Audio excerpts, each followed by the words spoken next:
Peace and welcome to the culture here on the Black Star Network. I'm your host, Farajii Muhammad. Thank you so much for tuning in and being a part of the conversation. Folks, we got a lot to talk about. First, let's talk about how some Trump supporters have exposed the personal information of grand jurors who made the decision to indict the former president. We're going to talk a little bit about the implications of that. Also, protesters are now marching in Florida against that Black history standard and curriculum. Black Florida is finally standing up, and I'm so proud of them. Also, later on, we're going to talk to the sister of Botham Jean 5 years after the murder of Botham Jean. She releases a new book, and we're going to talk a little bit about that and so much more. So stay with us. We got a lot to discuss on today's edition of The Culture right here on the Black Star Network. Let's go.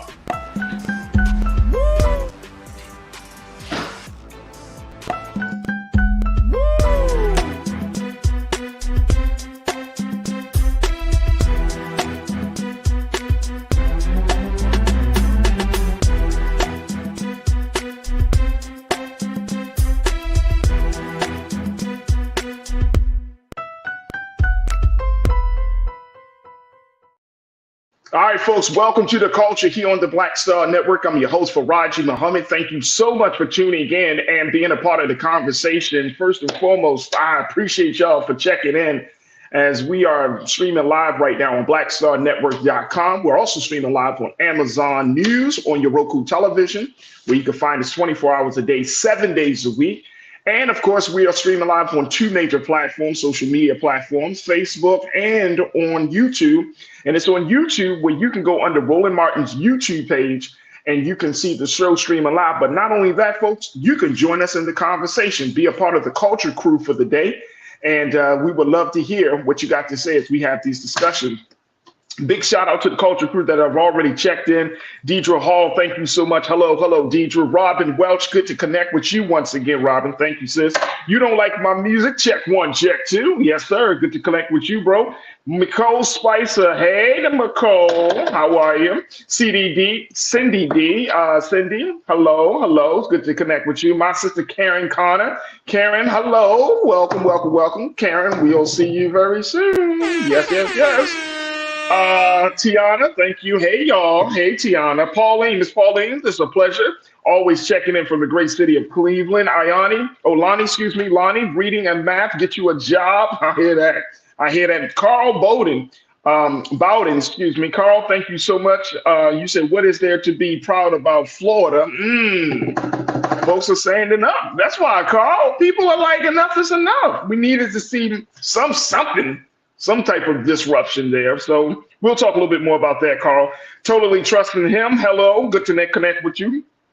Teresa Heath, greetings from rural, Indiana? Yes, Teresa, thank you so much for checking in all the way from the great state of Indiana. Evans Jean Baptiste Marquise Delva, good evening. DJ Baptista, checking Florida, I hear that. Thank you so much. Donna McAdoo Kelly, thank you so much, Donna, for checking in. And so many of you are checking in, so it's always a pleasure to hear what you have to say. Be sure to get ready to join us in the conversation as we talk about these things today. All right, folks, I want to jump right in. First and foremost, let's talk about what's happening with the former president. As you know, of course, he's been indicted for the fourth time. Well, now some of his supporters are not happy about the indictment, so much so that they have decided to try to go on an intimidation path by releasing the personal information of grand jurors who made the decision to indict the former president. And I'm talking about personal information, telephone numbers, even addresses and websites and email addresses. Wow. All because they're not happy with the decision to hold Trump accountable. Let me share with you the latest from CNN on this piece, folks. Take a look at this. Names, photographs, social media profiles, and even the home addresses purportedly belonging to members of the Fulton County grand jury that this week voted to indict former President Donald Trump and his 18 co-defendants are circulating on social media, with experts saying that some anonymous users are calling for violence against them. However, the names being circulated on these sites appear to match the names of at least 13 of the 26 grand jurors that served on the panel in Fulton County. It's unclear If those names are the actual grand jurors or just people with the same name, some addresses appear to be wrong. Unlike the federal system, when someone is indicted in Fulton County, the indictment includes the names of all of the grand jurors and so who served on the 26-member panel that handed up the charges. However, the indictment, which is a public record that's available on the court website, does not include their addresses or any other personally identifiable information. Also, in some forms, users are posting multiple social media profiles of different people who have the same name as some of the grand jurors. Wow. Wow. Absolute madness. Just because you want to hold a man accountable for what he did down in Georgia. This is crazy. Let me bring my brother in, who's always giving us some insight on the madness. My brother Shanedu Wakorfo, who is a diversity, equity, inclusion specialist. Brother Shanedu, good to connect with you once again. What do you make of this, bro? I mean, this is like, yesterday we were talking about this. I was talking to my sister Suzette Speaks, and I was like, it's crazy that, you know, you got this major indictment that came down from Georgia District Attorney Fonnie Willis, and some people will go as far as to say, well, Trump is still a viable candidate for president. He's still a decent man. But then to get to this point where you're intimidating people for simply holding someone accountable, what is this all about from your vantage point, bro? I'm not sure, but people clearly aren't learning, because if you remember, it was one of the poll workers from Georgia who testified in front of a grand jury talking about that she was threatened, and I think it was her daughter was threatened as well, something around the same area of where we are. And it's clear that these people are not learning, and that is because when the truth comes, intimidation runs.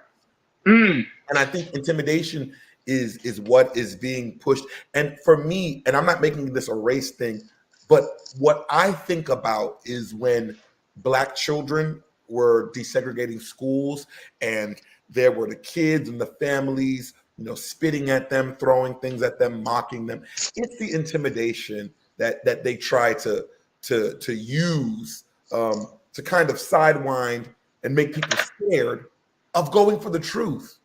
And I don't think it's going to work, because the truth of the matter is, grand jury or no grand jury, we know what we know and we saw what we saw. These numbers are not lying. It's unfortunate that this is where it has to go, but this is what people should be asking themselves. Is this the democracy? Is this the democracy that the Republican Party swears that they are trying to pontificate about? Is this what that democracy looks like? No, absolutely not. And a lot of this is just good old American gangsterism. You try to bully your way into a situation, or you bully your way out of a situation because you don't like the outcome. You don't want to hold a person accountable. You think some people are above the law, and I think that's part of the problem. Let me go to Tiana. Tiana, you checked in and said, isn't it illegal to expose grand jury information? I would think it is, but now it's online, Brother Shanedu. And by being online, it's very hard to figure out, like, I mean, unless you're going to do some deep investigation, like who was the first person that posted this information online or in these chats and whatnot. So it's like you could spend your time, money, resources, manpower to do that work, but it is going to be something. Now, again, like I mentioned from the CNN report, some people have the same name. So if you have a John Smith on the grand jury, I mean, good luck with that, because there are many John Smiths, right? But it's just the simple fact that do you think that there are going to be some level of accountability of individuals, Trump supporters who have done this or who are talking about this? Do you think there's going to be some consequence for it? There should be, and there needs to be. And if they're using any of the same ideology that they use as it pertains to January 6th, that would be a whole nother legal case on its own. And I am starting to trust the legal system somehow. Probably shout out to these Black women who are leading these indictments. What? You started to trust the legal system? Shout out to these Black women who are leading the indictments. You didn't hear the They are making me look at things differently. And I think there will be accountability. It may not move in the speed that we want, but I believe that there should be some accountability. But I think accountability or no accountability in the present, it should not shake anybody as it pertains to what the legal process needs to be. Things should still continue just as any other high case continues in this country, where you secure these people, you make sure these people are well housed, these jurors, and so on and so forth. And we do what we've been doing when it comes to these type of high profile cases. But I don't think the intimidation is going to work. I would hope people have learned their lessons from January 6th. But if they have not, we can slap their wrists with those indictments and that jail time yet again. And let me say, you say people hope that people learn this lesson. Let me tell you, we have learned our lesson, but has the American government learned the lesson?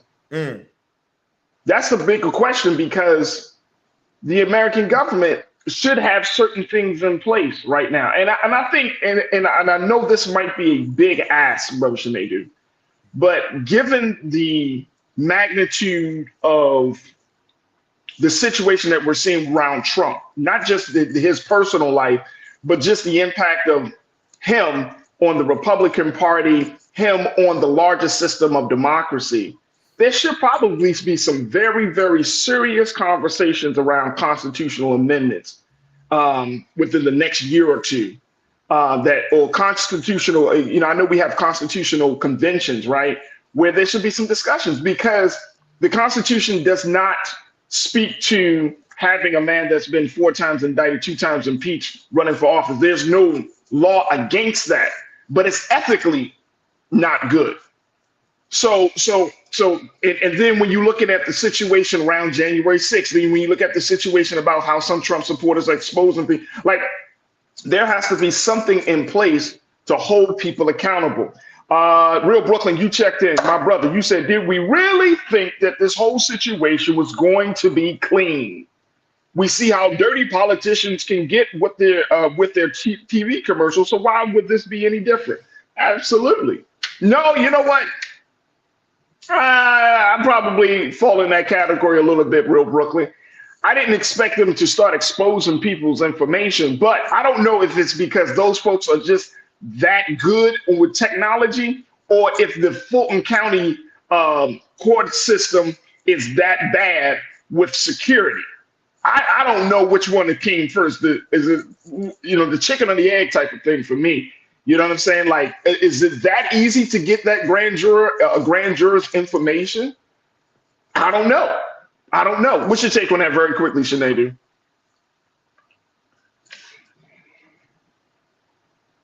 You're on me, bro.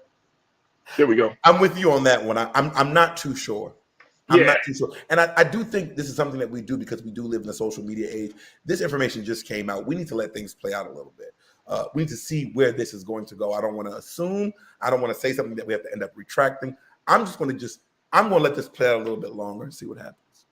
Right. Absolutely. Look, folks, we got to take a quick pause. When we come forward, more conversation, Brother Sinedu, about the situation. Also, we got to talk about what's happening in the state of Florida, as folks are saying, you know what? Enough is enough. Protesters have taken to the streets yesterday to protest against Black History standards just days before the start of the new school year. What impact can we expect from that situation? Stay with us. The conversation continues on the first hour right here on The Culture on the Black Star Network.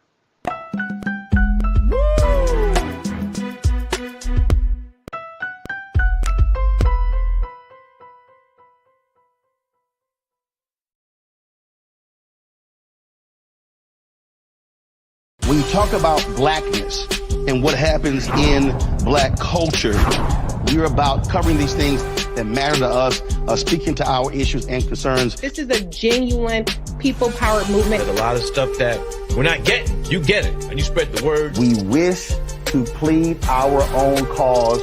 Too long have others spoken for us. We cannot tell our own story if we can't pay for it. This is about covering us. Invest in Black-owned media. Your dollars matter. We don't have to keep asking them to cover our stuff. So please support us in what we do, folks. We want to hit 2,000 people, $50 this month, raise $100,000. We're behind 100,000, so we want to hit that. Y'all money makes this possible. Check some money orders. Go to P.O. Box 57196, Washington, D.C. 20037-0196. The Cash App is $RM Unfiltered. PayPal is R Martin Unfiltered. Venmo is RM Unfiltered. Zelle is Roland@RolandSMartin.com.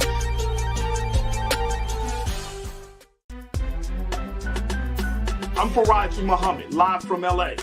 And this is The Culture. The Culture is a two-way conversation. You and me. We talk about the stories, politics, the good, the bad, and the downright ugly. So join our community every day at 3 p.m. Eastern and let your voice be heard. Hey, we're all in this together. So let's talk about it and see what kind of trouble we can get into. It's The Culture, weekdays at 3, only on the Black Star Network. Folks, Black Star Network is here. Oh, no punches! I'm real revolutionary right now. Support this man, Black Media. He makes sure that our stories are told. Thank you for being the voice of Black America, Roland. Stay black. I love y'all. All momentum we have now, we have to keep this going. The video looks phenomenal. See, there's a difference between Black Star Network and Black-owned media and something like CNN. You can't be Black-owned media and be scared. It's time to be smart. Bring your eyeballs home. You dig?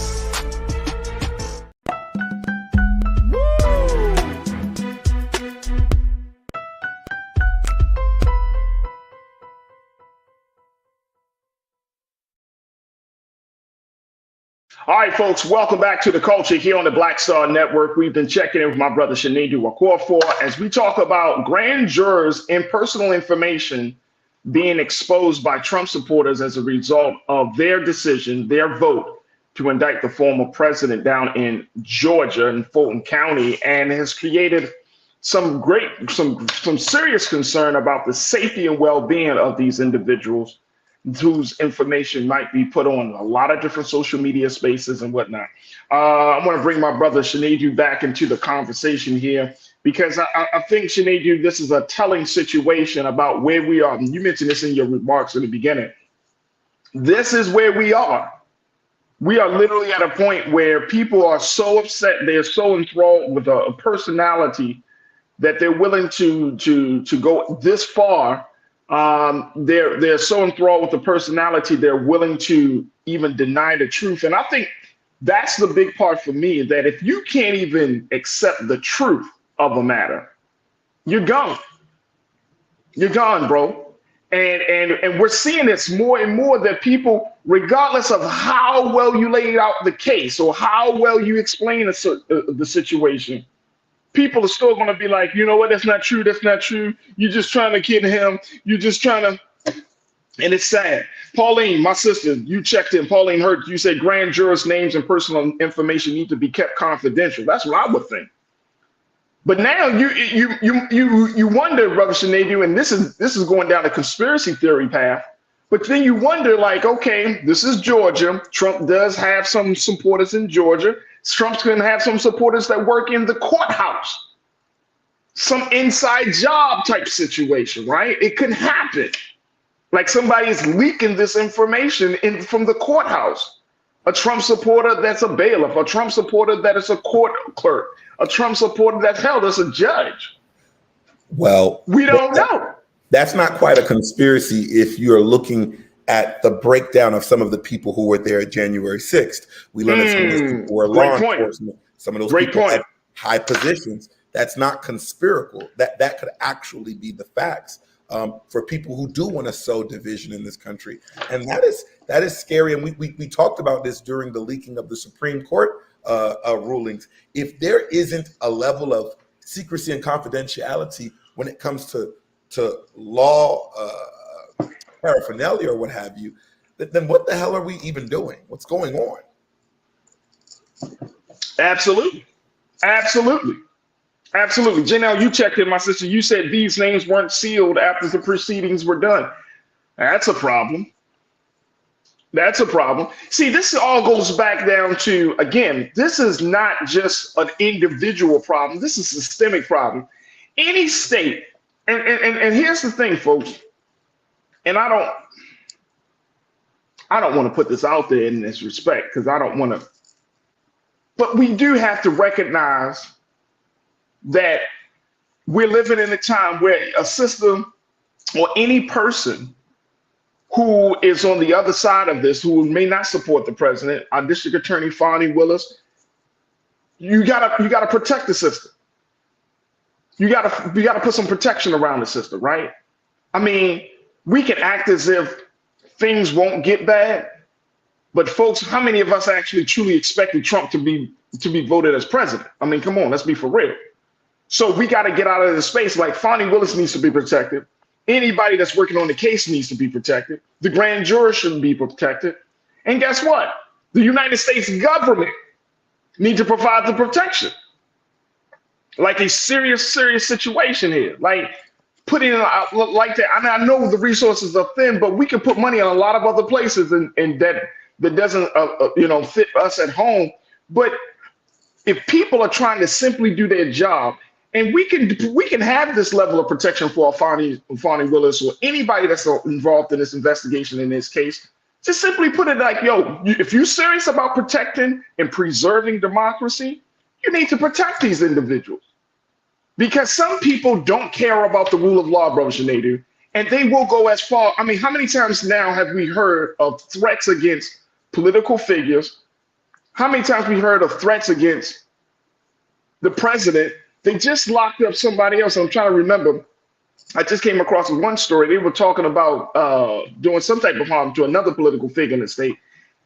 That's the time we live in. Let's stop thinking that we're living in some other time, and let's be in the present moment and say, you know what, we need to get some protection for the sister down in Georgia. Because I mean, she's trying to simply do her job. People are putting all of that burden on her to protect democracy. Well, if you want her to protect democracy, protect Fonnie Willis down there. That's my take, bro. Yeah, and to follow that take, because it's not about race, right? A lot of these people who are getting so, hell-bent over this Trump thing, where were you when she was doing all those other RICO cases? Y'all seem to have no issues when she was persecuting black rappers in Georgia. Y'all had no issues when that was the case. So it's like, I don't like to talk about race, but don't pee on my leg and tell me it's raining. Like I know what it is, and we all do.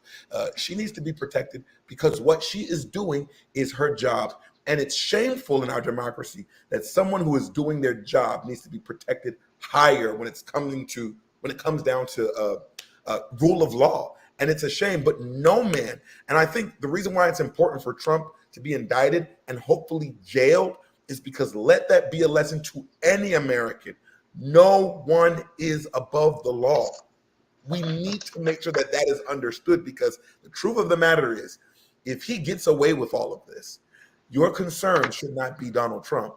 Your concern is going to be the next person who does it. Good point. Hey, look, Isaac Smith checked in. Isaac, good to hear from you. Thank you for being a part of the chat today, being one of our crew members. Isaac said something that I think is very important for us to keep in mind. He said Trump's Secret Service detail provides him protection. Wow. Wow. So he gets to benefit the protection of this institution. He gets to get world-class protection, while at the same time, he is being indicted for undermining the very foundation of the institution that protects him. Damn, ain't that some white shit? I want y'all to just think about that. He's being protected by an institution that stands on the very foundation which he tried to undermine in Georgia, in DC, and across the country. He gets the benefit of that.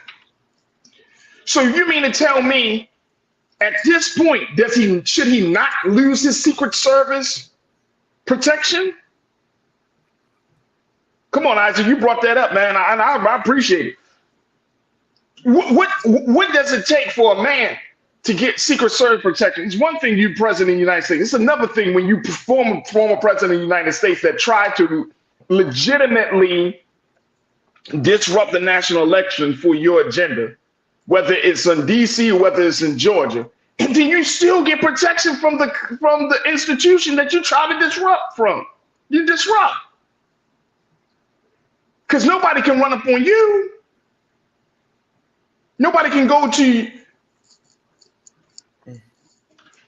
And see, that's why I said, Sinead, this ain't an individual problem. This is an American systems problem. It is. And if you really think about it, Farajii, because y'all going to hate this, I don't think he should lose his protection. And I'm going to tell you why.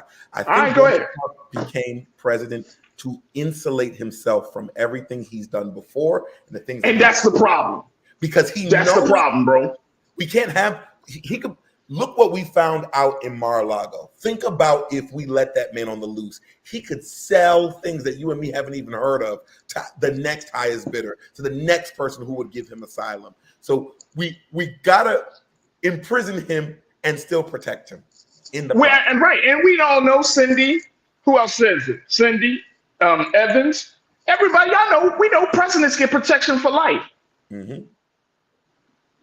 But shouldn't he lose his protection? I mean, seriously, shouldn't he lose his protection? Come on, man. Come on, bro. Come on, bro. Come on, bro. Come on, bro. I mean, seriously. He's in the country. And look, I'm not saying like I'm being honest. The American people, we are paying for that. And we will be paying for that for the rest of his life. You want protection, but you want to attack the system. You want to attack the country in areas that are vulnerable, but you're not left vulnerable. Farajii, what I want to know is, I want to know what's going to happen tomorrow at high noon if he don't turn himself in. That's what I need to know. Because we're going to see that. Apparently, she set a time and date. We'll see what happens. We got to see what happens, bro. But this is a. Yeah, but see, this is a far-reaching situation. This is a bigger problem. And I know the president, I'm talking about President Biden, I'm sure he doesn't really want to deal with it like that because it's very sensitive. It will cause a lot of, issues, but you gotta deal with this. How do you deal with it? And again, the founders of this country, the constitutionalists, the fundamentalists of this country, they did not foresee a president being in the predicament that Donald Trump is in. So now, do we keep relying on that? Or do we figure out some new rules on how to play the game, on how to engage a man and his followers like that? Because if you're telling me that all of this can continue to happen, I'm going back to my original thesis, folks. Y'all can agree with me or not. I'm going back to my original thesis. Don't come to us as Black Americans and tell us we should have faith and trust in a system that is blatantly biased and that one man can disrespect, but y'all can give him the privilege. Y'all can give him all the trappings of everything that he needs, but you get mad at us because we don't vote? Come on. Don't make sense to me. It does not make sense, bro. Look, I got to take a quick pause when we come forward. We're going to shift gears. I'm going to let that ride because Sinead, you said we're going to wait to see tomorrow. But we're going to switch gears. I got to share with you the latest in Florida. Stay with me. It's The Culture here on the Black Star Network.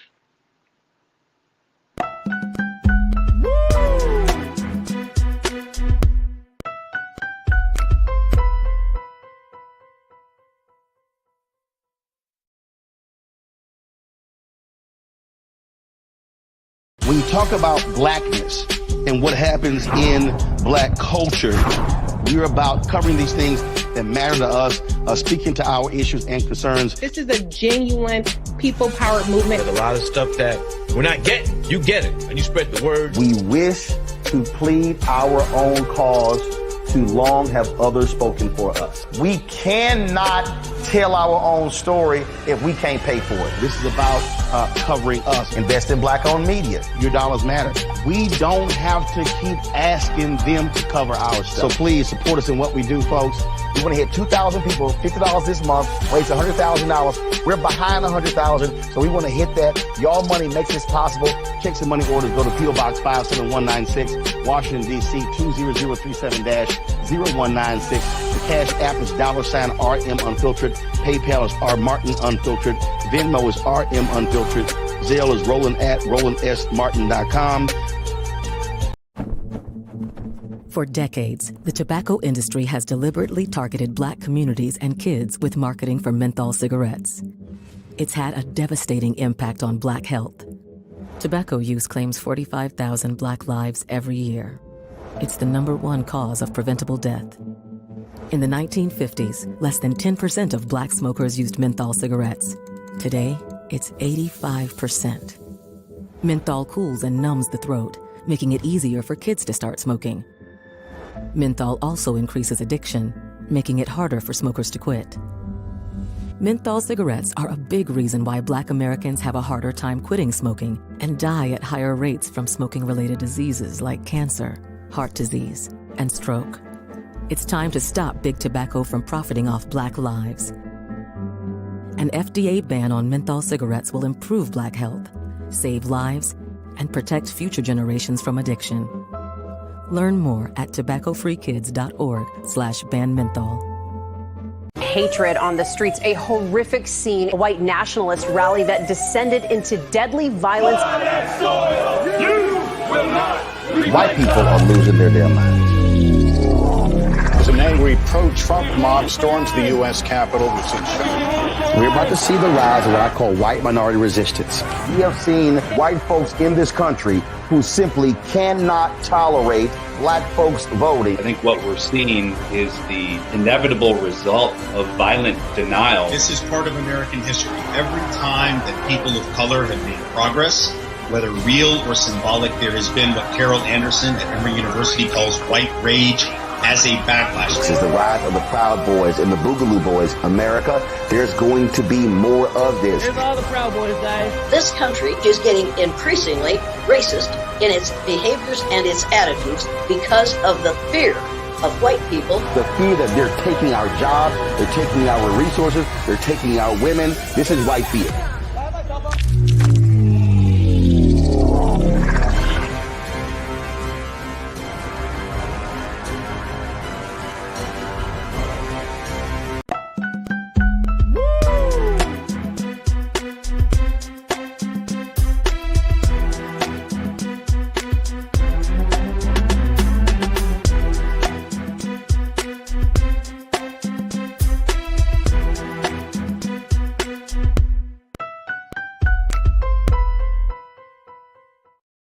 All right, folks, welcome back to The Culture here on the Black Star Network. We have, I want to shift gears from talking about what President Trump's supporters are doing to what the people of Florida are doing down in Miami. Big shout out to Miami, Florida, as protesters went to the streets yesterday to protest the Black History standards and Black History curriculums that Governor Ron DeSantis and the Florida Department of Education wanted to implement for the new school year. Take a look at this, folks. This is coming out of NBC News here.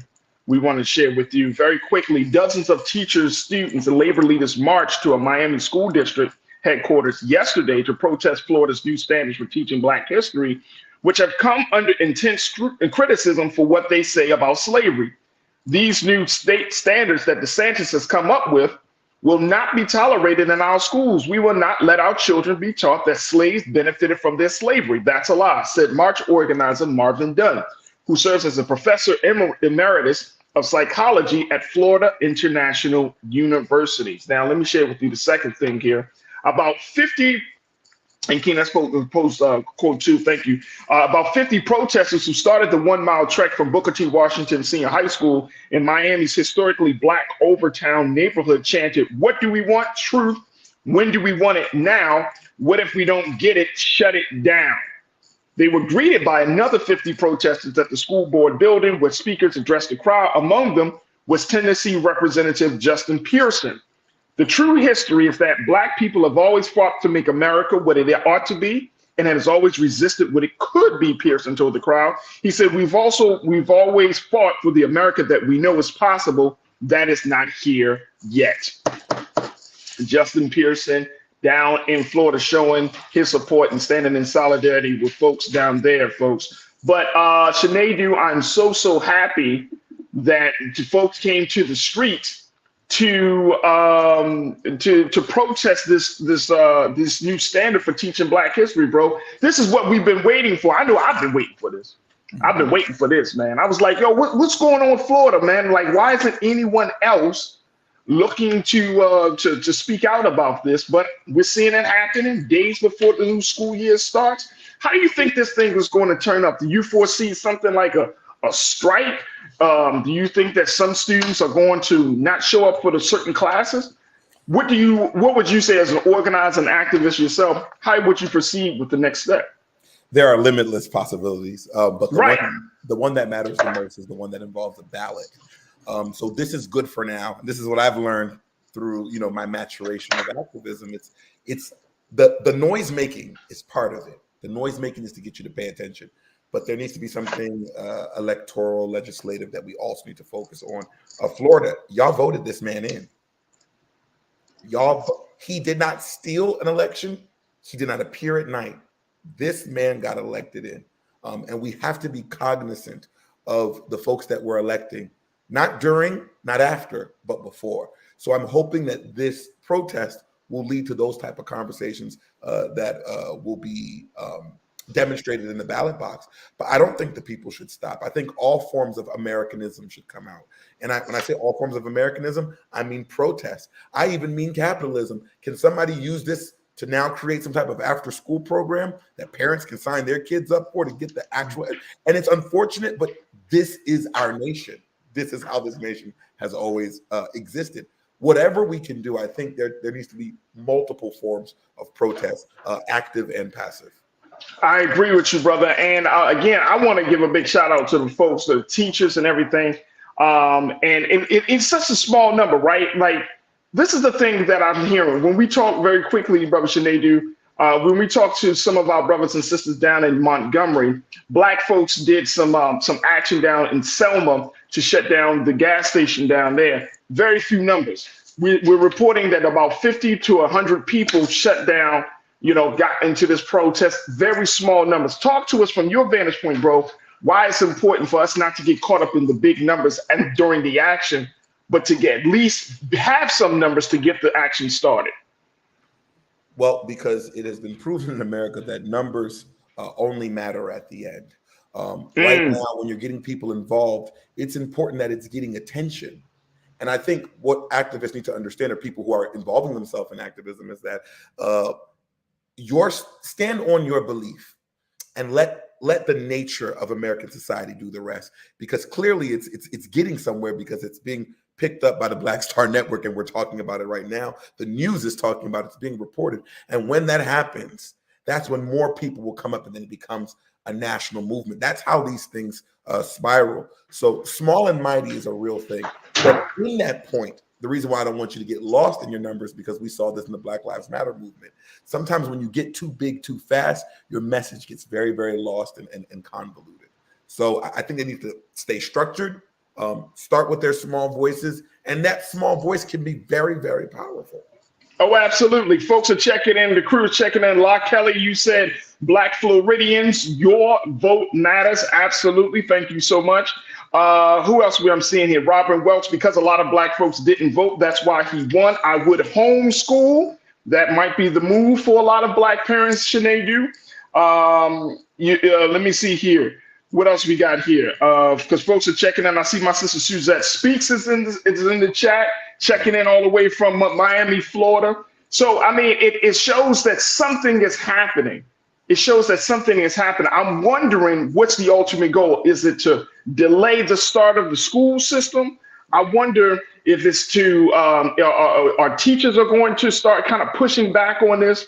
What would you say for parents and for the rest of us, really for Black America? How do we stand in solidarity to make sure that this situation doesn't, and I'm talking about this reporting or this teaching of this Black history curriculum, doesn't happen for this next school year?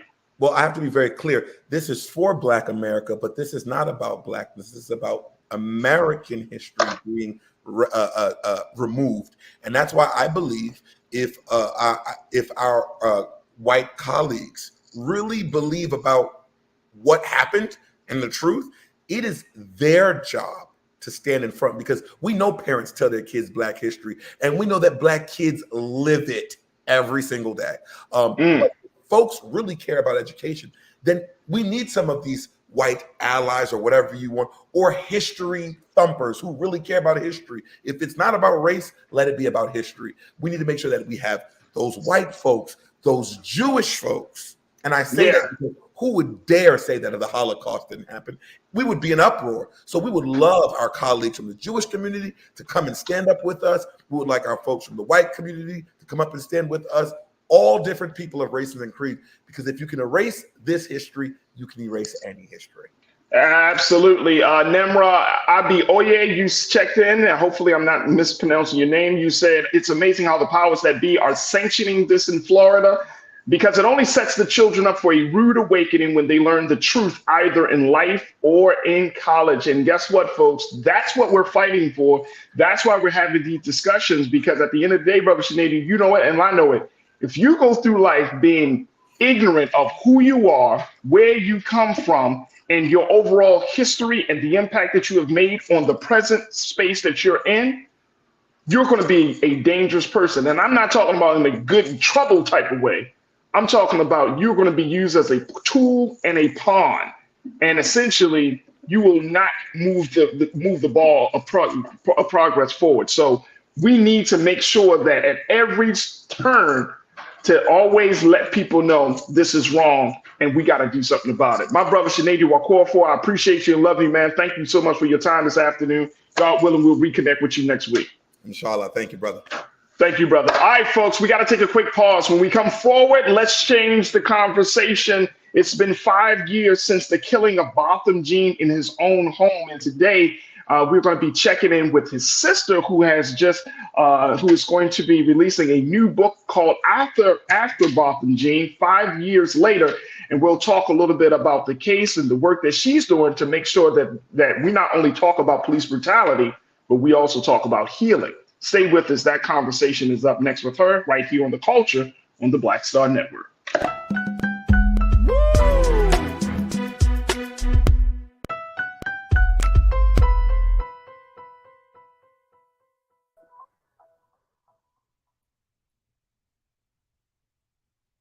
Folks, Black Star Network is here. Oh, no punches! I'm real revolutionary right now. Support this man, Black Media. He makes sure that our stories are told. Thank you for being the voice of Black America, Roland. Stay black. I love y'all. All momentum we have now, we have to keep this going. The video looks phenomenal. See, there's a difference between Black Star Network and Black-owned media and something like CNN. You can't be Black-owned media and be scared. It's time to be smart. Bring your eyeballs home. You dig?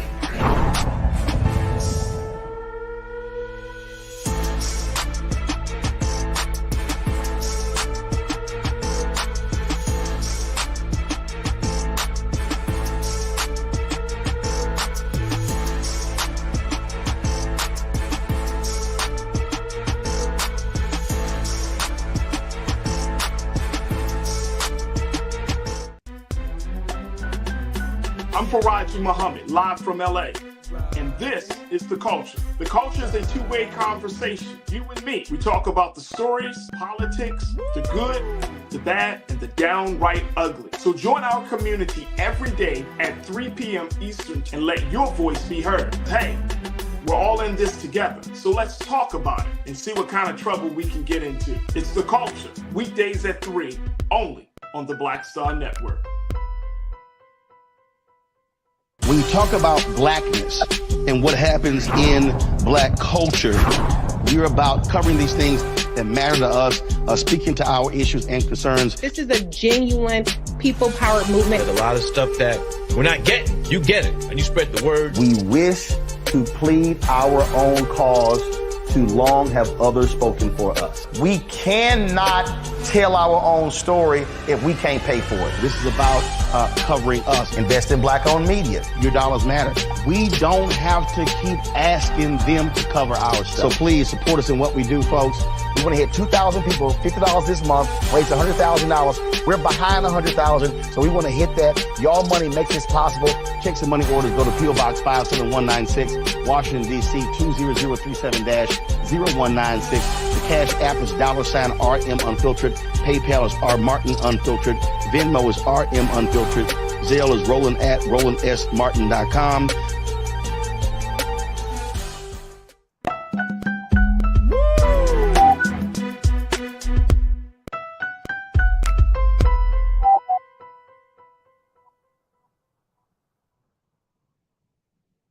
Folks, welcome back to The Culture here on the Black Star Network. I'm your host, Farajii Muhammad. Thank you so much for tuning in and being a part of the conversation. If you missed the first hour, we talked a lot about some Trump supporters exposing some personal information of grand jurors who voted to indict the former president.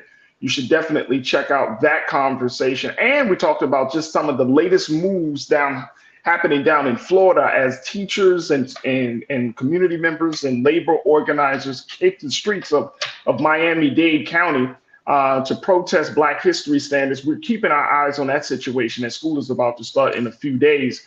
But you don't want to miss this first hour, so make sure you do yourself justice and check out the previous hour as we stream live on Black Star Network and, of course, on Amazon News. And also make sure you turn your notification on, because we do notify you on Facebook when we are replaying the show, and we would love to get your take on all of these things, and most importantly, to stay connected with what's happening. So again, show your support for Team Replay at blackstarnetwork.com. All right, folks. Okay, now let's talk a little bit about peace. Let's talk about police brutality, and let's talk about healing.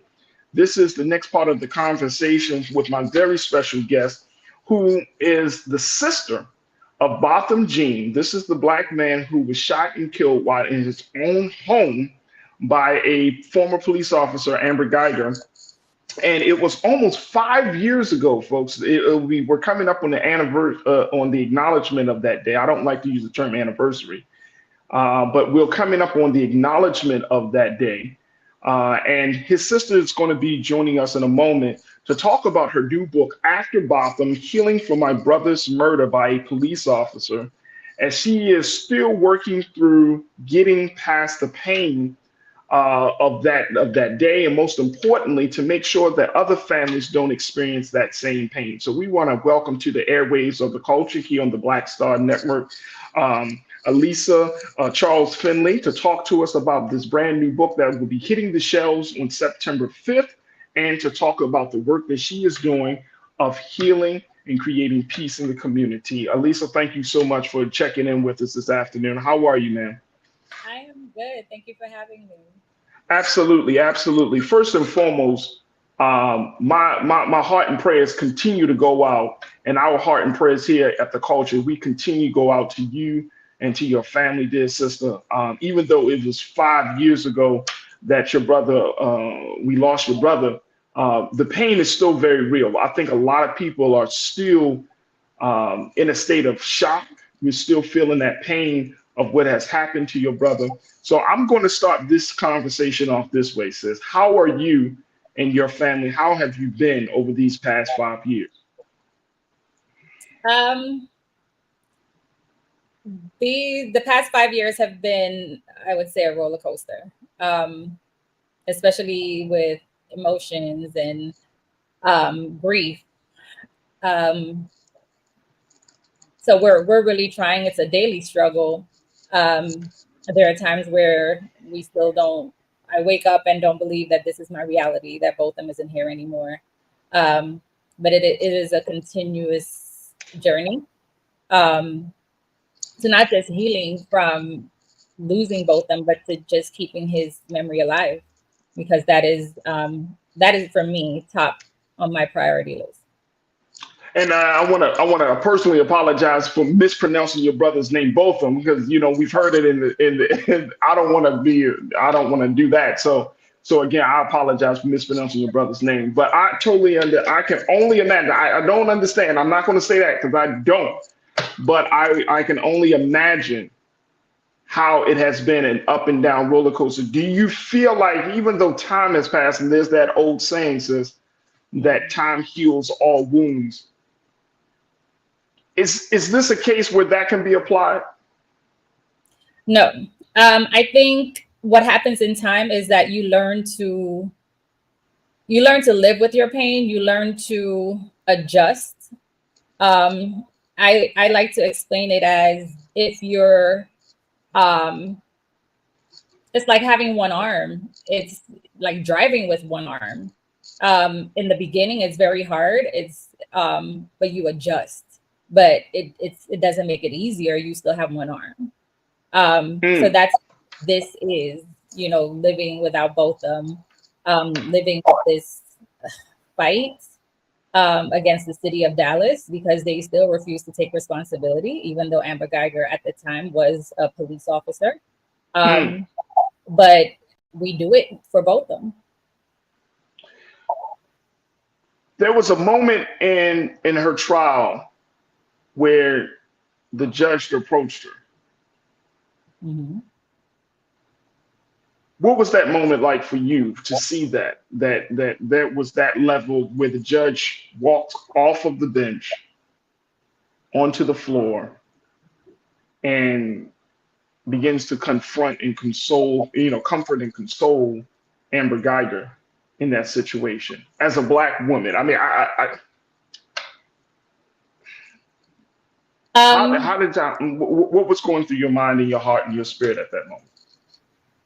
I mean, at that time, I was already upset at the sentencing because for killing a young 26-year-old Black man, accountant, praise leader, Christian, in his own apartment for doing nothing, just for being Black and laying on his couch, and to receive only 10 years for killing him, for cutting his life short, that I was already upset from that. I mean, with the judge, honestly, it didn't faze me. I think our fight should really be with our justice system, rather than this one person, this judge who really couldn't do anything because the sentencing was left up to the jury in the state of Texas.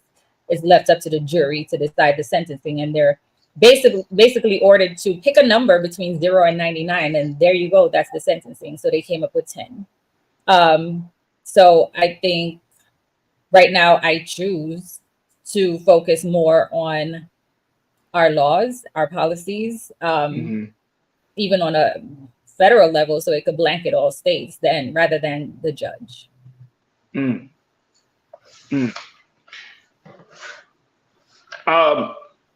I want to ask this question with the utmost sensitivity, which is around the idea of forgiveness.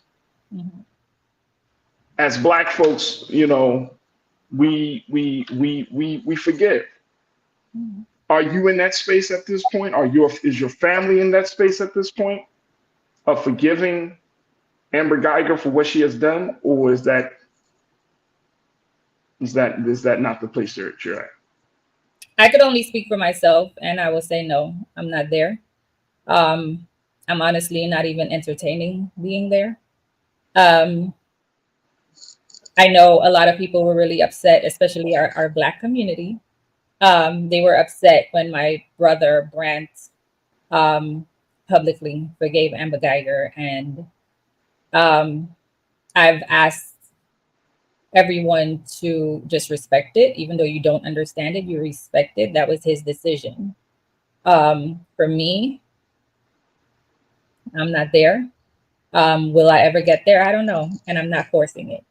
Amber Geiger took something that was irreplaceable from us, a person.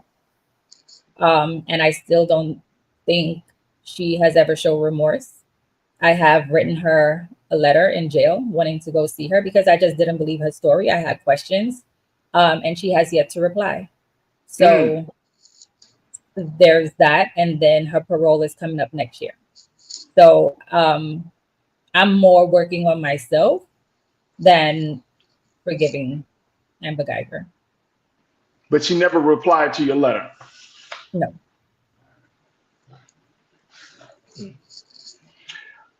Elisa, we got to take a quick pause. When we come forward, I want to shift gears a little bit to talk more about the book that you have coming out, to talk about the work, and of course, to talk about how can Black America be supportive and be more engaged in this work that you're doing? Because you're coming from a place of looking at the system, but you're also working on how to make sure that we can heal from tragedies of this nature, of this magnitude. So I want to kind of have a conversation about that. Folks, stay with us. We still have a lot to talk about as we check in with the system of Botham Jean, Ms. Elisa Charles Finley, here on The Culture on the Black Star Network.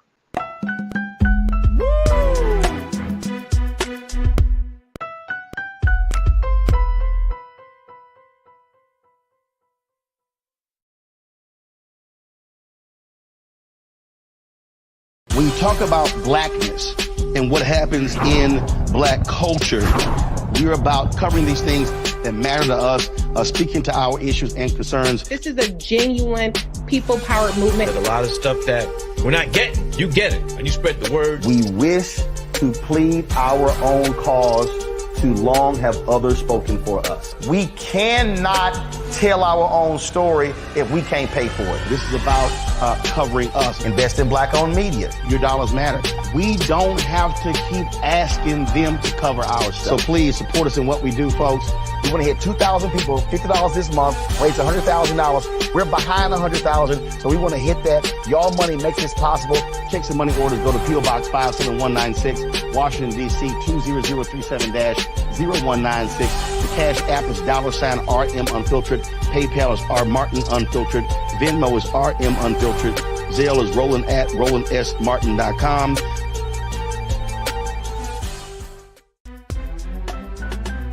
I'm Farajii Muhammad, live from LA. And this is The Culture. The Culture is a two-way conversation. You and me. We talk about the stories, politics, the good, the bad, and the downright ugly. So join our community every day at 3 p.m. Eastern and let your voice be heard. Hey, we're all in this together. So let's talk about it and see what kind of trouble we can get into. It's The Culture. Weekdays at 3, only on the Black Star Network. Folks, Black Star Network is here. Oh, no punches! I'm real revolutionary right now. Support this man, Black media. He makes sure that our stories are told. Thank you for being the voice of Black America, Roland. Stay black. I love y'all. All momentum we have now, we have to keep this going. The video looks phenomenal. See, this difference between Black Star Network and Black-owned media and something like CNN. You can't be Black-owned media and be scared. It's time to be smart. Bring your eyeballs home. You dig?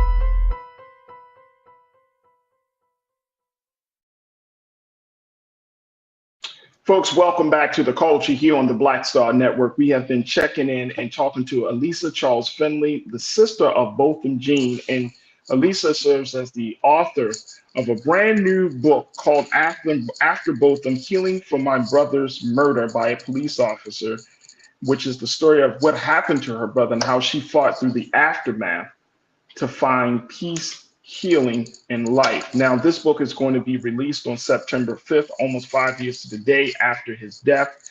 And she is working and kind of having conversations around the country, not just about police brutality, folks, but really talking about finding peace, finding some level of healing in light of this great tragedy.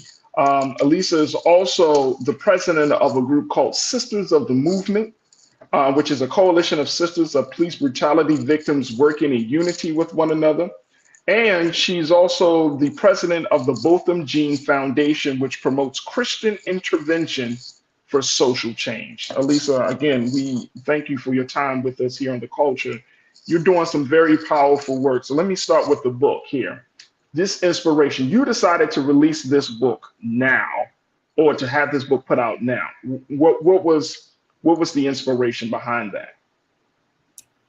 The inspiration was really, this is really the first time I felt like myself since September 6th, 2018.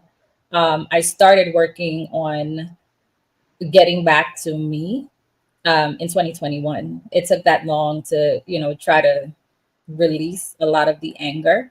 And it took a lot. It took therapy. It took just, speaking with other people, like the sisters of other police brutality victims, and just really trying to center myself. And it when I tell you it was a process, it really was. It took, really setting timers to just meditate, setting timers to do devotion, and just so that I could feel like myself. And I think right now I am as close as I could get to feeling like myself. I don't think I'll ever get back to being me, because Botham was a big part of me. He was my brother. But I really. I'm sorry, I didn't mean that. I just want to, for those who may not know, can you share a little bit of like what type of relationship you and Botham had?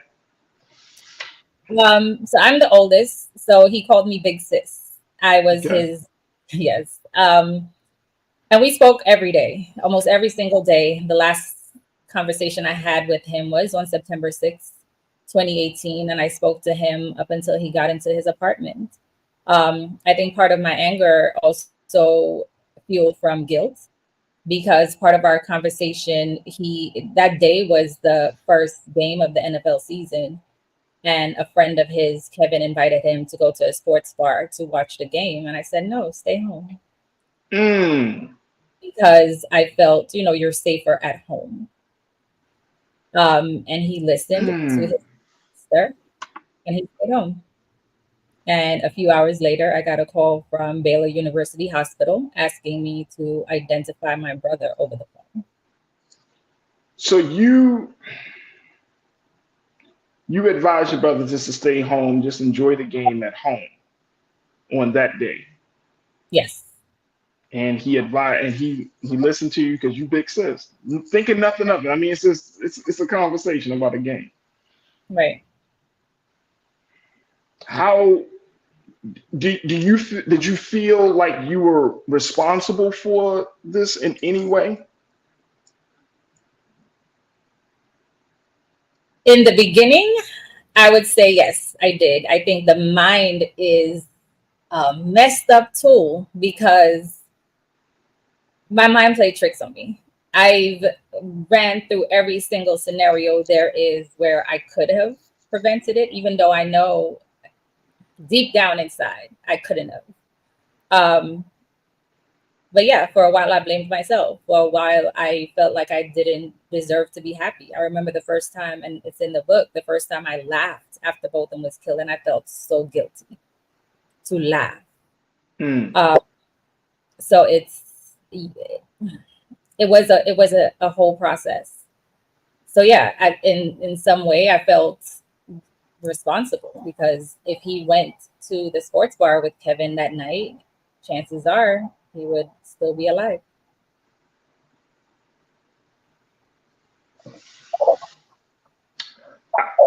I think I want to assure you that you're not responsible.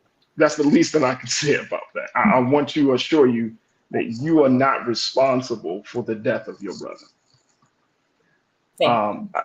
You're welcome. I think that it takes a lot of self-work to get through a situation like this. And for you to experience some light at the end of this dark tunnel, and to publish a book, and to go on this mission of bringing some healing, and to work with sisters. I mean, it speaks volumes about what God has blessed you to do with your pain, and how you turned your pain into power. But I hope that you don't blame yourself, or still, or have that even in remotely near your mind, because that is a this could have, I mean, with that just decision making, it could have been, I mean, it could have happened to anyone, unfortunately. And I can only imagine. I can simply only imagine. But you put out this book as a way to show your love and to help people. What can people expect in this book? What is it about this story, that the way you tell it, that may be different from the way we read it and understand it? Well, you can expect raw emotion. You can expect just the truth of what we families of police brutality victims go through. I mean, I got to a point where I was mad at God. I lost my faith in God because I was just so angry. So you can see all and how it takes a toll on you mentally and physically. I really want, especially police officers, to see how just that decision that they make to pull a trigger. I mean, it's one bullet could take out an entire family because we're still going through it.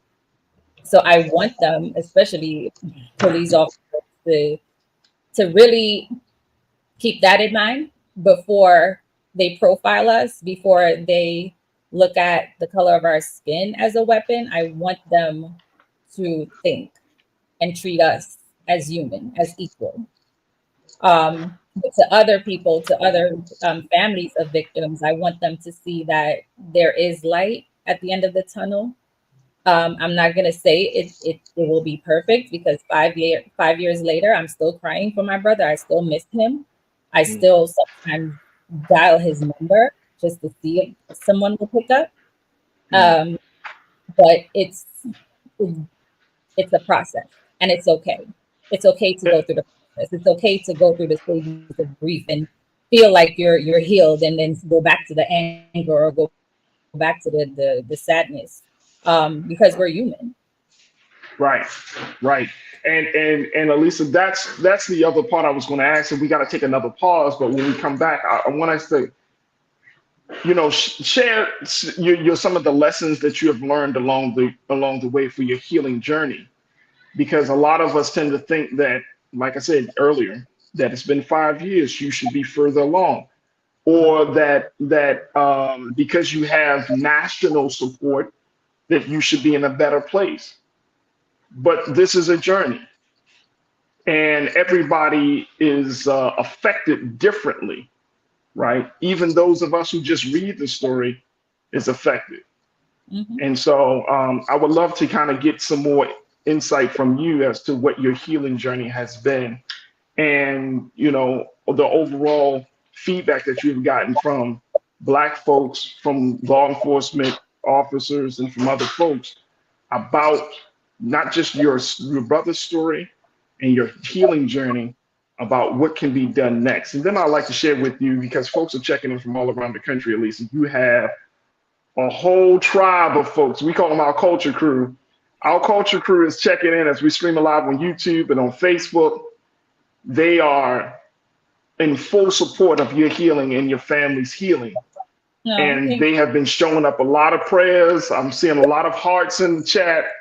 There are a lot of people that just wanted to say that they're with you, and that we stand in solidarity for your healing with you. So you are not alone in this, sis. You are certainly not alone. Look, we got to take a quick pause, folks. When we come back, more with our very special guest, the sister of Botham Jean, Sister Lisa Charles Finley. Stay with us. It's The Culture here on the Black Star Network.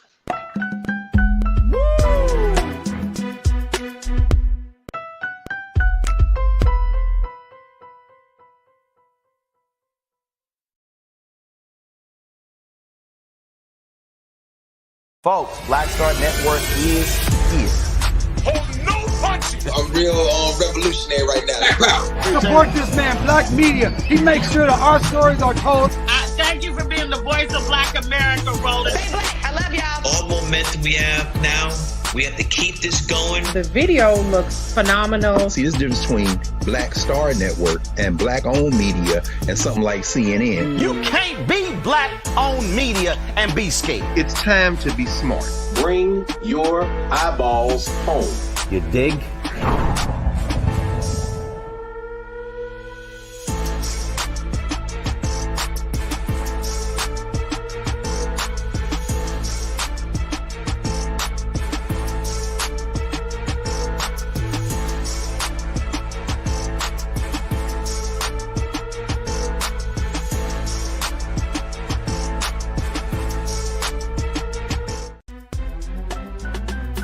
I'm Farajii Muhammad, live from LA.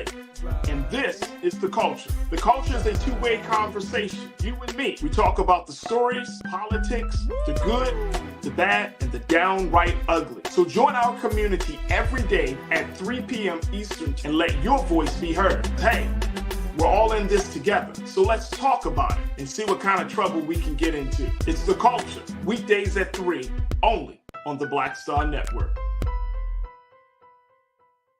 When you talk about blackness and what happens in Black culture, we're about covering these things that matter to us, speaking to our issues and concerns. This is a genuine people-powered movement. There's a lot of stuff that we're not getting. You get it, and you spread the word. We wish to plead our own cause.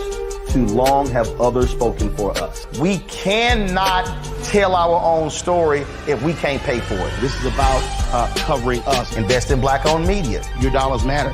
We don't have to keep asking them to cover our stuff. So please support us in what we do, folks. We want to hit 2,000 people, $50 this month, raise $100,000. We're behind 100,000, so we want to hit that. Y'all money makes this possible. Checks and money orders go to P.O. Box 57196, Washington, D.C. 20037-0196. The Cash App is $RM Unfiltered. PayPal is R Martin Unfiltered. Venmo is RM Unfiltered. Zelle is RolandS.Martin.com.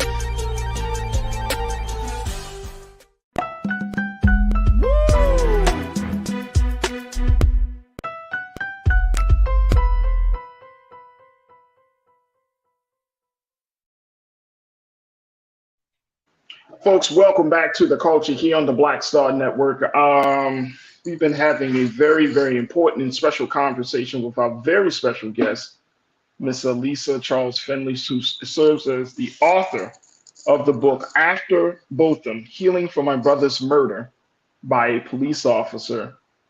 Elisa is the sister of Botham Jean, who was shot and killed in his home 5 years ago in Dallas, Texas, by former police officer Amber Geiger. And so Elisa has released this book as a way to continue her healing journey, but more importantly, for us to have a conversation about a host of things, from police brutality to healing to taking action within the community. So Elisa, I want to kind of continue that along that path. And again, I can't thank you enough for being a part of the show today and sharing what you and your family has been going through since this great tragedy. But talk to us about what has been the feedback that you have gotten around your activism work. You are part of the Sisters of the Movement dealing with police brutality victims. Talk to us a little bit more about that, because I don't think that we hear these stories, right? We read about these tragedies, and you know, your brother's case, of course, got national attention. We talked about it, and then the conversation, the media attention starts to die down. But we don't know what happened, you know, after the sentencing and all of those things. There's this kind of mindset like, oh, okay, justice or something has been done around this situation. It may not feel like justice. So talk to us, like, you know, what is the best way that we can be supportive of the healing?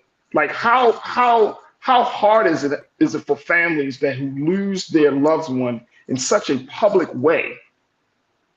How hard is it for real for you and the family and other sisters and other families?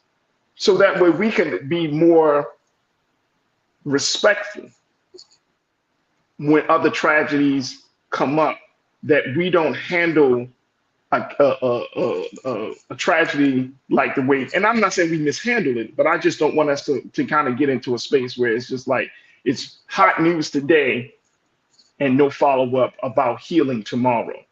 So how do we kind of bridge that gap?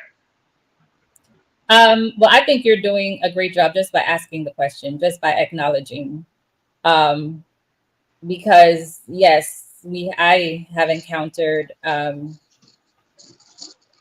social justice activists that have been disrespectful, but I do it for my brother, so I have no issues with putting anyone in their place. So wait a minute, you say you expect you've encountered social justice activists that's been disrespectful to you? Yes. Black folks? Yes. And what would be the issue that they have with you and your family after y'all lost somebody y'all love? They want the acknowledgement publicly. They want their names on things. They want, yeah.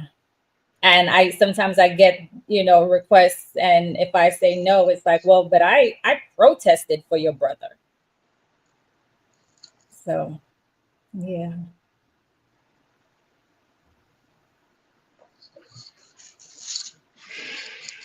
But yes, listen, ma'am.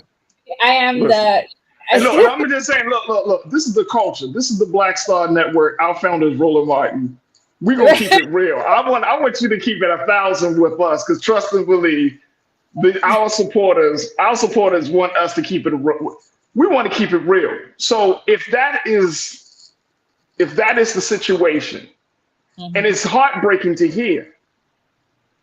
That's heartbreaking to hear, sis, that here you gone through a national tragedy and people are worried about getting some clout from your pain. Yes. Yes. To the point where, here in Dallas, we were successful in getting South Lamar Street renamed to Botham Jean Boulevard. South Lamar was where the street Botham lived on. And it is also the street where the Dallas police headquarters is located. So their new address is now 1400 Botham Jean Boulevard. That part, I love it, because every police officer coming out of that building will forever say his name, because his name are on their checks. But even with that, where we went through the city council to do it, I had activists coming up to me and saying during the ceremony, like, well, why didn't you mention my name? I protested. So it's things like that, even though I was, crying my heart out. If you on YouTube, it's all over there, because I couldn't even get words out, because even though, yes, we got this victory with the street being renamed, it is still bittersweet, because I would still want my brother here rather than a street. Some people don't see it that way. For some people, it's just another event. We also have the Botham Jean Act in Texas, where it makes it illegal for police officers to turn off their body cam during an active crime scene. So that is also something in Botham's name. I'm still going with doing things for Botham, because I look at it as keeping his heart beating. Yeah. It's just my way of everything that I do for him, doing his name is just, just keeping his memory alive. So yeah, I will continue doing it with or without anybody's support. I've been back and forth in DC speaking with senators, because I advocated for the Justice and Policing Act. I still advocate for it. I still think we should have it, because the executive order that was signed by our president it doesn't trickle down to a state level. It's something that's federal, and it would affect only federal officers, and we don't see them shooting people in their homes. So I'm still advocating for that. I would still like to see that bill passed, and so much more, like decertification of police officers. That's something I strongly advocate for, because if all these officers were decertified, like from Amber Geiger to Derek Chauvin and so many other officers that are involved in police brutality. If they were decertified prior, all these victims would still be alive, because if you look at the history, it's never a first offense. Down to the police officer that killed Tatiana Jefferson in her home in 2019. He failed his psych eval, but he was still hired. So there's still work to be done, and I think there's work for every single one of us. So there's a lot to do than to fight for recognition. Oh, there's a heck of a lot, and you did all of this within the past 5 years, and more importantly, you did all of this while still in grief. Yes. Come on, Sister Lee. Sister. Look, you about to be my new superhero. I'm serious. You did all of this while in grief. How did you find the power to do it? How did you find the strength to do that? I really, honestly, it was selfish, because I needed to fill in that dead air, because I spoke to my brother every single day, and to just not have, not be able to speak to him, and just that silence all this time, I needed to do something. So I just kept myself busy. I started the Botham Jean Foundation because I was trying to fill in that time. I started Sisters of the Movement. And all of this is because anytime I sit and I think of Botham, I pick up something to do for him instead of, grieving and crying and, feeling sad. I did something productive with that energy. I like that. Let me get a couple of our crew members very quickly. I know we got to take another pause, sis, but let me get a couple of folks checking in. Robin Welch said, Elisa, thank you for everything you're doing to keep your brother's legacy alive. Prayers are with you. Thank you, Robin, for posting that. Janae checked in and said, wow, in less than 5 years, that's a great feat. Janae also asked, what are some of the lobbying tips that you would share? How did you really start to do that level of activism? Man, I just showed up. I would still love. Did you just say, man, I just showed up? I would still love lobbying tips, because I've been petitioning the DOJ to open a federal investigation into the murder of my brother. And I just received a letter from them after maybe 2 years. I just received the reply last month saying that there was not enough evidence. So I'm not taking no for an answer. So I'm still trying to figure out how to get back to the DOJ, because to me, if anyone's federal civil rights were violated, it was Botham's. Facts.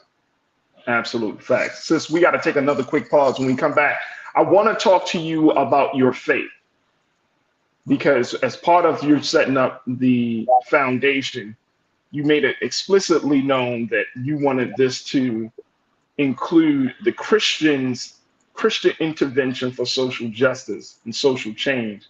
And I need to need to pick your brain a little bit to help us understand, what does that mean? What does that look like? And all of those good things. And moving forward, how can Black America be supportive of you, your work, and your family? So we will continue that part of the conversation on the other side. Folks, stay with us. It's The Culture here on the Black Star Network.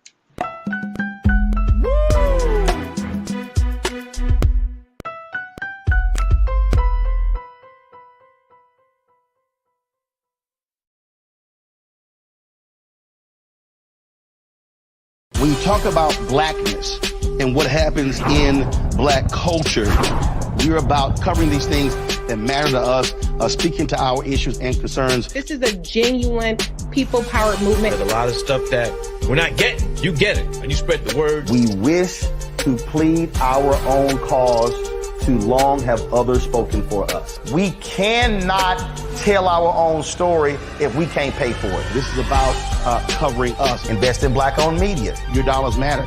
We don't have to keep asking them to cover our stuff. So please support us in what we do, folks. We want to hit 2,000 people, $50 this month, raise $100,000. We're behind 100,000, so we want to hit that. Y'all money makes this possible.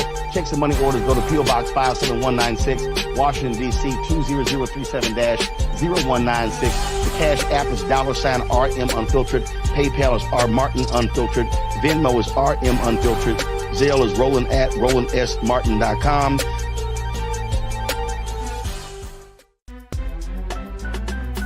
I'm Farajii Muhammad, live from LA.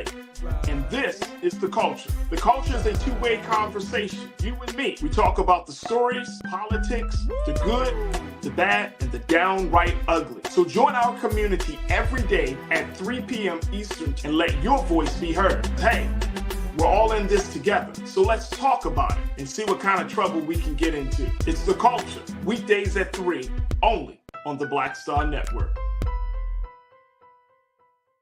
Folks, Black Star Network is here. Oh, no punches! I'm real revolutionary right now. Support this man, Black Media. He makes sure that our stories are told. Thank you for being the voice of Black America, Roland. Stay black. I love y'all. All momentum we have now, we have to keep this going. The video looks phenomenal. See, this difference between Black Star Network and black-owned media and something like CNN. You can't be black-owned media and be scared. It's time to be smart. Bring your eyeballs home. You dig?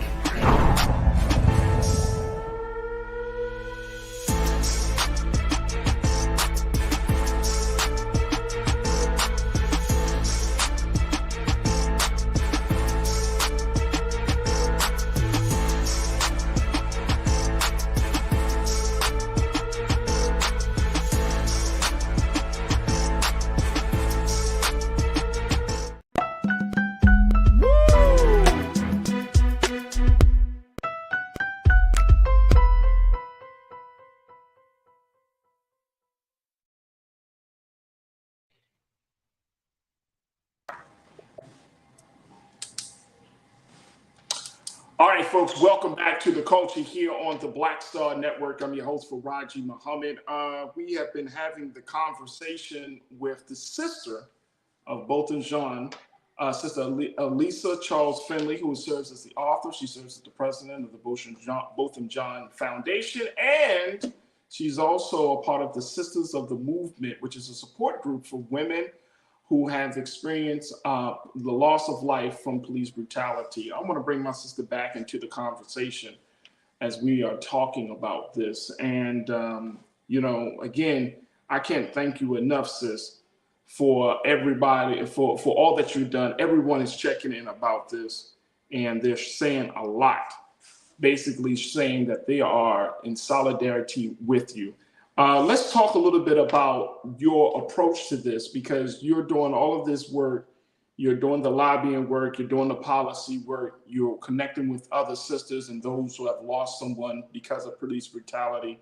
But one of the things that stuck out for me in the work that you're doing is with the foundation, how you're saying you want to take a Christian approach, a Christian intervention for social change.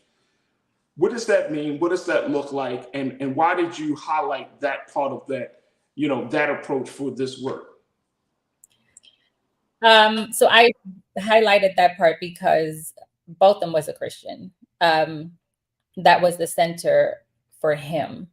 At 26 years, he has been a praise leader for multiple churches. He got baptized at a very early age. And that was him. So in having the Botham Jean Foundation, which is basically to continue the work that he started in his short 26 years on earth, he did a lot to give back to vulnerable communities, especially our at-risk youth. We are from a small island called St. Lucia, and he would always give back to the youth from St. Lucia, to the point where he attended a Christian university, Harding University in Searcy, Arkansas. And he put together a group of students and faculty to come to St. Lucia every single year to mentor our at-risk youth.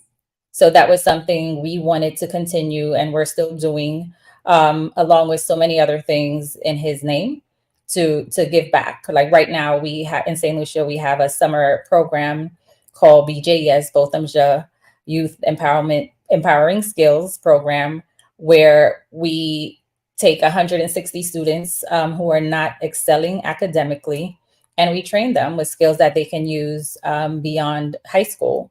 So, for example, DJing, barbering, hairdressing, nail art, computer skills, culinary arts, and they get certified in their choosing, and they get to continue that. So it's basically all of that. I look at it as heartbeats for both of them, and we're just working towards keeping his legacy alive.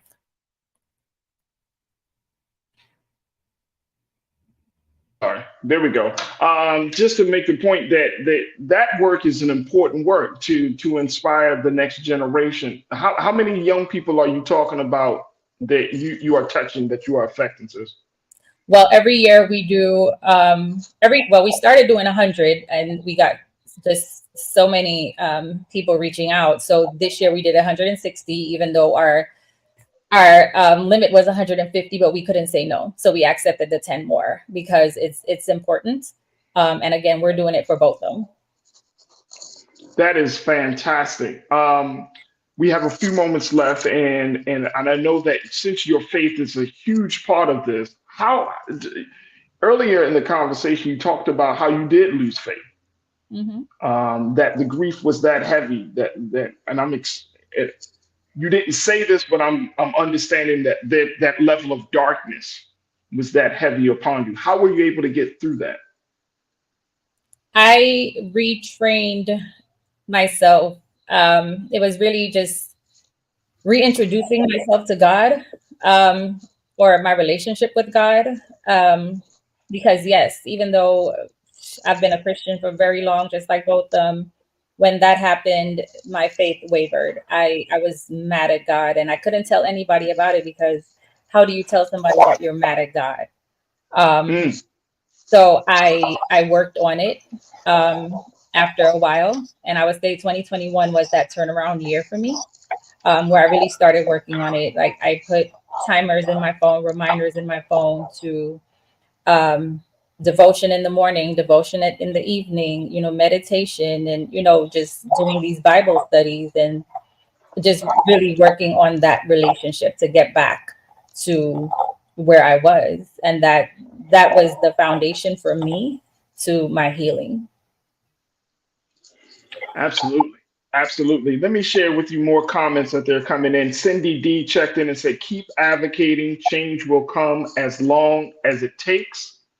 So I think that's the big thing. One of my sister's sister, she's an attorney out of Florida. My sister Suzette Speaks. She says that justice can sometimes be a slow grind. But I am a huge advocate and true believer of justice, that your brother's death was not something that was in vain.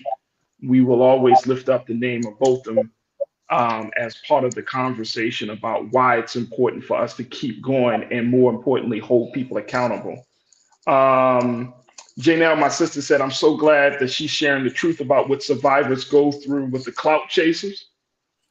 So we like a little bit of that tea, you know what I mean? Like, oh, you got clout chasers. Okay. Now we need to know. Now we need to put some people on blast. The whole other conversation. That's another conversation. I'm not asking you to do that today. We talk about your book. I don't want to give nobody no extra attention other than what you want us to give attention to, sis. So we're not worried about that today. But they're out. They're definitely out there. We got a few moments left. What is the biggest thing that you want us as Black America to do at this point? Again, this happened 5 years ago. You have gone through an incredible journey of loss, pain, healing, work. You're going through it. what way can Black America be with you, stand in support of you? I mean, of course, we're putting out there that you do have this book. So, that's one way to support you and the work and, supporting the story of who Botham was really, who he is, who he was, and the impact that he has made on your life. But how can Black America be supportive of you? Well, for me, with the Botham Jean Foundation, you could visit our website. It's www.bothamjeanfoundation.org. You can donate, you could follow. But it's not just me. I would say just there are other victims, other families who are going through this. Remember them. And with, everyone, I know there are a lot of activists and they do great work. But also remember the families, reach out to the families, especially, if you're protesting for a cause, keep the family at the front and center. I was just at a documentary screening 2 weeks ago in Chicago for the killing of Amir Locke. And if you get an opportunity to watch it, please do, because it's very interesting and it's very telling of the crazy system that we live in. But continue to say his name, continue to say all these victims' names, because we're still looking for justice. And if you could help any of us out in reaching out to the DOJ, we will take it. Thank you. There it is right there. We Truly Blessed 10 asked the question. We know that Amber Geiger is up for going to be up for parole next year. Will you be present to protest that? Will you, will the foundation, the Sisters of the Movement, are you guys going to be on that? Yes, I will definitely be there. I will be there from start to end, speaking against her getting parole. I don't know, this is new to us, so I don't know exactly how it will be, but if anyone wants to show up, pull up. Pull up. Sister Elisa, I can't thank you enough for your time today. Thank you for sharing your story. Thank you for being the woman that you are and, sharing with us just a little bit of the lessons that you've learned during this journey. Again, our prayers and condolences go out to you and your family for the loss for Brother Botham. And he seems like he was a phenomenal brother, big-hearted. He has a beautiful smile. So, I can only imagine what you have gone through, but I can say that unlike what we normally would probably see, you're not sitting in the corner in a dark room somewhere. You are showing and sharing your light for the whole world to see. And one of our crew members made this point. Botham is right there with you, sis. He is right there with you. So, all that you're doing, I'm sure him and all of the other ancestors are just grateful. So you are protected and you are surrounded by love. So again, we thank you for the great work you're doing, sis. And you always have a space and a place and a home here on the culture and on the Black Star Network. So whenever you are doing things in the community, whatever you're doing, we would love to be supportive of it. Thank you so much. Thank you for having me. Absolutely. Absolutely. Thank you. Folks, the book is called After Botham. Healing from My Brother's Murder by a Police Officer. There's the book right there. That's the book that we want you to check out as you hear the story of Botham Jean, directly from his sister Elisa Charles Finley, and we want you to definitely show your support for her. Books are going to be available on September the 5th. And it will be almost 5 years to the day after his death, but it is a phenomenal story of a Black man whose life may have been cut short, but who has made a tremendous impact on so many people. So make sure you pick up a copy of that book when it's available. All right, folks, that's going to do it for us. I thank each and every one of you for being a part of the conversation. I thank my fantastic production team, Maddie and Chris Shannon and Joel, and my guy King Keenan for making us look and sound so good. Make sure y'all do your due diligence. If you enjoyed that conversation, make sure you do your due diligence and support us here on The Culture on the Black Star Network. Go to our website today at blackstarnetwork.com, blackstarnetwork.com, blackstarnetwork.com. And we would love for you to support us financially. We would love for you to follow us on all social media platforms, download the apps on all devices, and most importantly, let people know that this digital media space is here and we're here to stay. So again, blackstarnetwork.com. Also follow me, yours truly, on all social media. You can find me at The Real Farajii on Instagram, Farajii on Twitter, Farajii on Facebook, and we would love to hear from you. All right, folks, that's going to do it for us. Stay tuned, 6 p.m. Eastern Standard Time. Roland Martin Unfiltered comes at you. And of course, it's Thursday night, so they're going to have a fantastic panel and to talk about the issues and so much more. But as always, never be afraid to challenge what's wrong, stand for what's right while being yourself in the process. God willing, we will talk tomorrow for another exciting edition of The Culture here on the Black Star Network. Peace.